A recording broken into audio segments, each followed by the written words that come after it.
Welcome to Dead Man Talking.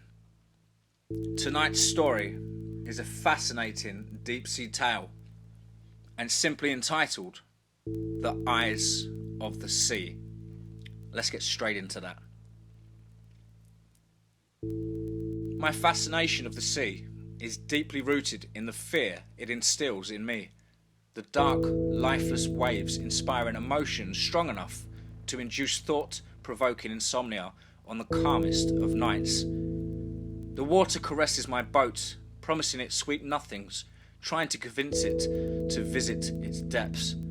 Every bump and splash causing my heart to fall deeper and deeper into my stomach, constructing an invisible wall of anxiety restricting the reassurance of maritime science desperately trying to reach me. The boat floats and gloats to the sunken ships below, conquered by the beautiful watery succubus currently attempting to seduce my overactive amygdala, as do the men aboard telling sailor tales of terror. The seasoned sailors on board told me my fear is rational and it will soon come to pass, but my mind refuses to listen, concocting stories of vicious sea creatures, eyes as dark as the ocean they inhabit, countless burgundy-stained stalactites, the tenants of its mouth.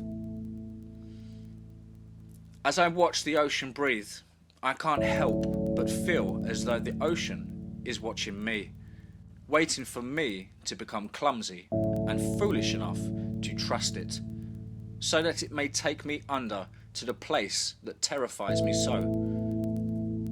My phobia of the sea is so deathly influential that it has caused me to hallucinate, seeing things I know to be false without any reason behind them. A fortnight ago, I found myself breathing the freshly salted air on deck.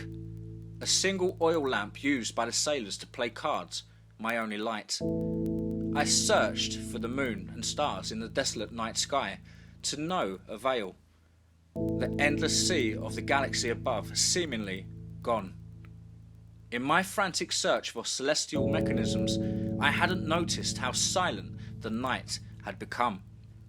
That is, until the only sound to be heard was the beating of my own heart, pounding to get out of my chest and run. The ocean was still, the boat stagnant.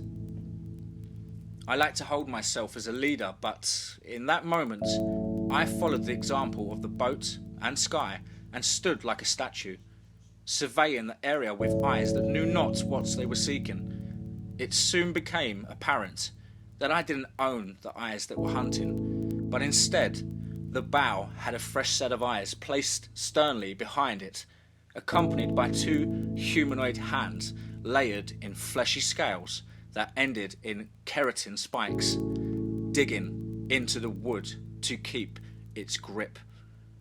The eyes were dark red, dark enough that they matched the colour of the newly poured blood from a man's Adam's apple.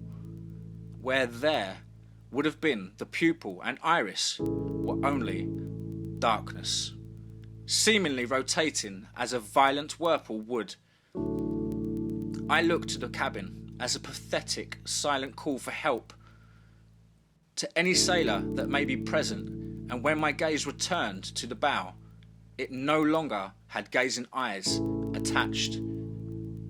The waves and the sky had returned as those eyes had left, without notice or sound, as if nothing was unusual. I drank myself to sleep that night, the warmth of the rum numbing my mind to the delusion I had encountered. I dare not speak of that night to the men aboard. I am already void of respect and didn't want to be a laughingstock as well. Since that night, the sea has been kind. Smooth waves tapping the back of the boat and pushing us closer and closer towards our destination. I tell myself that night was a dream, a hallucination caused by the horror the sea provides me. But I've sadly never met a dream able to put multiple scars into an oak bough.